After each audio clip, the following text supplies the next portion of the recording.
अस्सलाम वालेकुम। बिस्मिल्लाहिर्रहमानिर्रहीम। नाज़रीन इकराम, राना नासिर खान की तरफ से अस्सलाम वालेकुम कबूल फरमाइए। एज़ माई रिक्वेस्ट, जिसने मेरा चैनल राना नासिर खान मीडिया अभी तक सब्सक्राइब नहीं किया तो प्लीज़ उसे सब्सक्राइब कर लें, लाइक करें और अगर हो सके तो शेयर भी करें।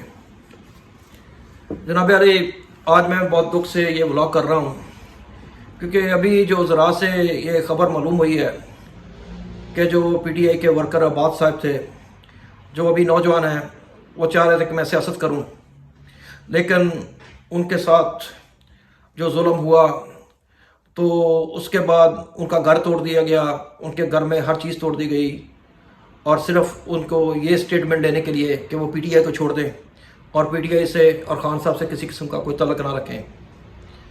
अभी सुना है कि उनका बच्चा जो है वो हॉस्पिटल में है, तो बहुत बुरी कंडीशन में है और बहुत से साफ़ियों ने ये बात बताई है कि वो बच्चे की जो ज़हनी हालत अब ठीक नहीं है। तो बहरहाल बहुत दुख की बात है। बच्चे सबके एक ही जैसे होते हैं, सबकी माएँ बहनें एक ही जैसी होती हैं और सबके बुजुर्गवार भी एक जैसे होते हैं। तो इसलिए खुदा के लिए रहम कीजिए इन तमाम मज़लूमों के ऊपर जो 10,000 जेलों में बंद हैं या कमो बेश जितने भी हैं, उनको छोड़ दीजिए। उन्होंने कोई इतना बड़ा जुर्म नहीं किया। अगर 9/11 में कोई जो 9 मई में अगर कोई मुलव्वस है तो उसको पकड़ के सजा दीजिए। ये आपका हक है, ये हमारे इदारों का हक है। पाकिस्तान है तो हम सब हैं, पाकिस्तान से हम सब प्यार करते हैं। वो आप कोई इसके मामे चाचे नहीं लगते। ये हमारा और आपका सबका मुल्क है। बस फ़र्क इतना है कि हर बंदे की इसके साथ चाहत का जो ज़ाविया है वो मुख्तलिफ है। जब तक किसी के ऊपर साबित ना हो जाए, आप इस मुल्क का कोई गद्दार, कोई कसूरवार ठहरा नहीं सकते जब तक वो किसी अदालत में, किसी इंस्टीट्यूशन में साबित ना हो जाए। एनीवे, जैसा कि आपको पता है कि हमारे आका, मॉडर्न दौर के आका ही कह सकते हैं हम उनको, वो पाकिस्तान में तशरीफ़ लाना चाह रहे हैं, मोहम्मद बिन सलमान साहब। पहले तो मैं उनको खुशामदीद कहता हूँ कि वो जब भी तशरीफ़ लेके आएँ पाकिस्तान में तो मोस्ट वेलकम। ये आपका ब्रदर मुल्क है और हम भी सऊदी अरब से इतना ही प्यार करते हैं जितना नहीं, ये बात नहीं, जितना आपको भी पाकिस्तान से प्यार करना चाहिए। बल्कि हम पाकिस्तान के लोग शायद सऊदी अरब से ज़्यादा प्यार करते हैं, लेकिन आप लोगों को रिवर्स में हिंद सिंध जो दूसरे हैं उनके साथ छोड़ के हमारे साथ ज़्यादा प्यार करना चाहिए, क्योंकि हम आपके लिए अपनी दुनिया की कीमती तरीन चीज़ जान है वो भी निछावर करने के लिए आपके ऊपर तैयार रहते हैं। Anyway, most welcome to Pakistan. जब भी आप तशरीफ़ लेके आ रहे हैं, ये मेरा पेशगी व्लॉग है, तो बस ये ज़रूर अपने माइंड में रखिए कि ग़ुलामी के दिन तो जा चुके हैं। तो अभी प्लीज़ हम सब मुसलमान हैं, तो हमें भी अपने बराबर का, चलो शहरी नहीं तो कम से कम हमें मुसलमान बराबर का समझना शुरू कीजिए। बेशक हमारे बहुत से भाई जो हैं वो आपके मुल्क में काम करते हैं, हलाल की रोज़ी कमाते हैं, वो आपके मुल्क का कोई नुकसान नहीं करते, बल्कि वो आपकी जो इकॉनमी है उसको गुज़श्ता 50 सालों से या शायद इससे ज़्यादा से वो आपके मुल्क को बढ़ावा दे रहे हैं और आप उनका खून जिगर शामिल है आपकी तरक्की में, आपकी नुसरत में, आपकी फ़तह में। तो हुज़ूर वाला हमारे ऊपर भी रहम कीजिए। बेशक आप जहाँ मर्ज़ी जाइए, जिस मर्ज़ी मुल्क में, हमारे पड़ोस मुल्क में जाइए, लेकिन एक बात हमेशा ज़हन में रखिए कि जब भी आपके ऊपर कोई बुरा वक्त आएगा तो सिर्फ़ एक मुल्क आपके साथ खड़ा होगा, सिर्फ़ एक मुल्क की अवाम आपके साथ खड़ी होगी, वो है, उसका नाम है पाकिस्तान। कोई दूसरा मुल्क आपके साथ खड़ा नहीं होगा, क्योंकि हमने, अगर हमारा किबला उस तरफ है, हज़रत मोहम्मद सल्लल्लाहु अलैहि वसल्लम वहाँ पे हैं और हमारा खाना काबा उस तरफ है, तो हम उसी की निस्बत से आप लोगों की ताज़ीम करते हैं। वरना दुनिया में बहुत मुल्क हैं, हमें उन मुल्कों से कुछ लेना देना नहीं है, लेकिन हम आपके लिए बगैर कंडीशन के, बगैर किसी शर्त के, हम अपनी जान नछावर करने के लिए भी तैयार हैं। तो मेरे थोड़े कहो को बहुत ज़्यादा जानना आपकी बहुत मेहरबानी होगी। अब आते हैं जनाब हमारे जो गुज़श्ता जो हमारे वज़ीर ख़ारजा साहब थे, उन्होंने शायद इतने दौरे भिंडी बाज़ार के नहीं किए होंगे जितने उन्होंने बाकी दुनिया के मुल्कों के किए। और इतने हर दूसरे रोज़ वो किसी मुल्क में जाते थे। अब उसका रिजल्ट क्या निकला है कि वो तो जिस भी मुल्क में जाते थे अपना ऑफिशियल दौरा पाकिस्तान के पैसों के ऊपर, पाकिस्तान की वजह से उनको तज़ीम और तकरीम मिलती थी। अब उनको बिल्कुल सांप सूंघ गया है, वो बिल्कुल कोई बात नहीं कर रहे, क्योंकि पाकिस्तान के साथ जो दुनिया में इस वक्त सलूक हो रहा है वो उसके ऊपर कोई बात नहीं कर रहे। जो पाकिस्तानियों के साथ दुनिया में सलूक हो रहा है, जो सलूक कंटिन्यू जा रहा है, जो हमारे ऊपर FIR दर्ज की जा रही है ह्यूमन राइट्स अब्यूज़र की, तो वो उसके ऊपर भी कोई बात नहीं कर रहे। अब उनको बिल्कुल सांप सूंघा हुआ है। मेरे ख्याल में वो पाकिस्तान की हिस्ट्री के शायद वो चले तो थे अपना नाना के नक्शे कदम के ऊपर, लेकिन वो शायद फेल 3 वज़ीर ख़ारजा हैं कि जिन्होंने स्वाय सैर सपाटे के और कुछ नहीं किया, और इस मुल्क के गरीब लोगों के लिए, इन गरीब पाकिस्तानियों के लिए उनके मुंह से कभी कोई लफ्ज़ नहीं निकला। बेशक वो दुनिया में मशरक़ वस्ता की जेलों में बंद हों या वो दुनिया के यूरोप के किसी मुल्कों में बंद हों, उनके साथ उनका कोई रब्ता नहीं रहा, उनके मतलब उनकी कोई स्टेटमेंट नहीं आई, बल्कि वो फ्लाई करते थे जैसे उनका काम है फ्लाई करना। अब ज़्यादा छोटा मुंह है, बड़ी बात करना नहीं चाहता, यानी कि थोड़े कहे को ज़्यादा जाने। अब आते हैं जी हम पाकिस्तान के बॉर्डर्स के ऊपर। देखिए हमारे जो बॉर्डर्स हैं ना, वो तो शुरू से बहुत ही हसास किस्म के हैं। और एक तरफ हमारा हमसाया मुल्क ईरान है, दूसरी तरफ अफगानिस्तान है, तीसरी तरफ यकीनन इंडिया है।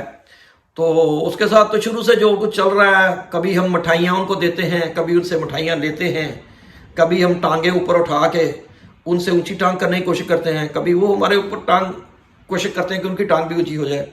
अब होती है या नहीं होती ये तो अलग बात है, लेकिन अपने तय से वो भी बड़ी ऊंची हमारे ऊपर टांगे करने की कोशिश करते हैं।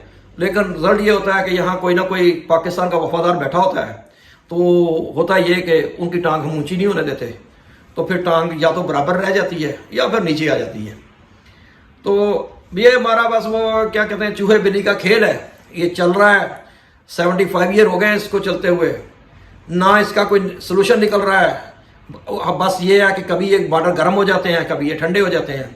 पर एक चीज़ की मुझे शर्म आती है कभी कभी कि जिनके ऊपर ये गोलियां चला रहे होते हैं एक दूसरे के ऊपर, तो वो कभी उनको ये मिठाई के टोकरे दे रहे होते हैं। ये कौन सी पॉलिसी है भाई? पहले आप गोलियां चलाते हो एक दूसरे के ऊपर, फिर आप एक दूसरे को मिठाई के टोकरे दे रहे होते हो। बहरहाल वो जाने और उनका काम जाने। मुझे तो सिर्फ दुख इस बात का है कि पूरी दुनिया में जहाँ पे भी लोग फौज में भर्ती होते हैं वो इसलिए नहीं होते, या उनकी माएँ उनको इसलिए फौज में भर्ती नहीं करती कि वो लोग वापस ही नहीं आएंगे, और बल्कि उनकी बॉडी आएगी परचम में लिपटी हुई शोधा की शक्ल में, यानी शहीद की शक्ल में।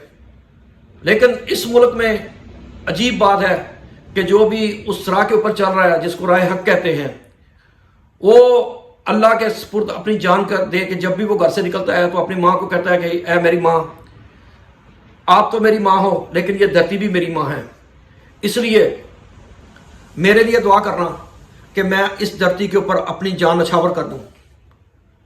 दुनिया में खुदा की कसम कोई आपको इससे अच्छे मुजाहिद नहीं मिल सकते कि जो ना तो ये सोचते हैं कि उनकी तनख्वाह कितनी है, ना वो ये सोचते हैं उनकी फैमिली कैसी है, उनके बच्चे कैसे हैं।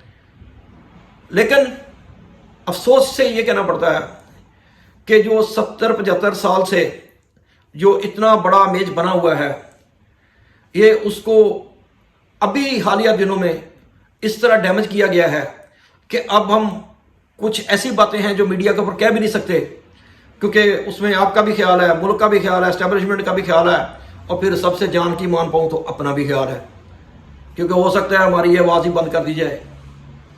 इसी चीज़ से डरते डरते एक बात ज़रूर कहना चाहूँगा कि किसी अमेरिका ने आपको नहीं बचाना, किसी अमेरिका ने आपको ये ज़रूर है कि आपके बच्चे वहाँ पे एंजॉय करेंगे, आप भी पिज़्ज़ा बाजवा की तरह वहाँ पे एंजॉय करेंगे, तो लेकिन ये ज़रूर ये कहीं रखें, ये गरीबों का मुल्क है, इसी ने आपको बनाया है, यही मुल्क आपको इतने बड़े ओहदे के ऊपर लेके गया है। अब आते हैं जी हम, क्योंकि व्लॉग में बहुत टाइम कम होता है, تو اب ہم آتے ہیں کہ جی پاکستان کے جو بچے ہیں، وہ شاکنگ نیوز ہے کہ پوری دنیا میں کہ پاکستان کے 3.5 کروڑ بچے اس وقت سکولوں سے باہر ہیں. یہ سمجھ نہیں آتی. اگر یہ ہماری جو فوج ہے، ہمارے سپہ سالار جو صاحب ہیں، وہ اگر ایک ہماری فوج کو بال صفائی کے اوپر لگا سکتے ہیں تو یہ گوشت سکولوں کو کیوں نہیں ختم کر سکتے؟ یہ کیوں نہیں؟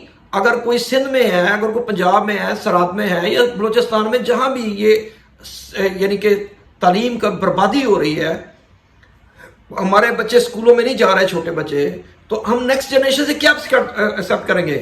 ہم اسی لیے تو یہ ہو رہا ہے کہ یہ 16 مہینے کی جو گورنمنٹ تھی، اس نے ایک ان پڑھ لوگوں کے اوپر اس طرح گورنمنٹ کی کہ وہ مسخرہ آ کے بیٹھ گیا، اور اس نے سب لوگوں کو جھوٹی سچی اتنی لمبی لمبی تقریریں کر کے بتایا کہ جو کچھ بھی ہے اسی نے بنایا ہے، باقی کسی کیسے میں کچھ لینا دینا نہیں ہے. لیکن رزلٹ یہ ہے کہ ہمارے 3.5 کروڑ بچے جو کسی بھی ملک کی نیکسٹ جنریشن ہوتی ہے وہ سکولوں میں نہیں ہے.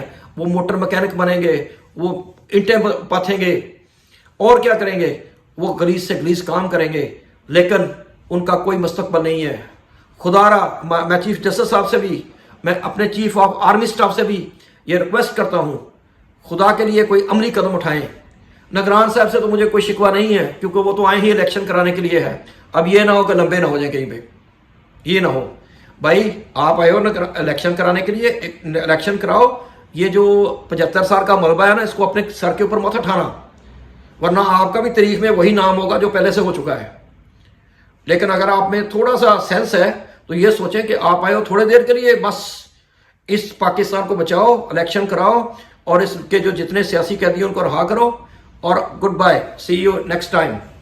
آپ سے پہلے بھی کئی پرائم منسٹر آ چکے ہیں، جیسے آپ کو معین قریشی صاحب یاد ہوں گے، جو سنگاپور سے آئے تھے ایسے کر کے، اور پھر کیا ہوا، وہ آئے ادھر سے. شیخ رشید صاحب نے تو بہت سی ان کے متعلق باتیں مشہور کر رکھی ہیں، لیکن وہ آئے اور اینڈ کے اوپر جب 3.5 مہینے ہو گئے تو گڈ بائی.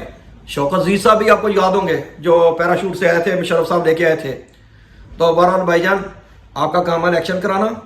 ظلم و زیادتی کا بازار بند کریں اور اس ملک کو چلتے رہنے دیں. اسی میں سب کی بھلائی ہے، خواہ وہ کوئی بھی ہو. تو اینی وے نیکسٹ ٹائم کے لیے، ابھی کیونکہ بلاگ پھر لمبا ہو جاتا ہے، تو نیکسٹ ٹائم کے لیے سی یو نیکسٹ ٹائم. اللہ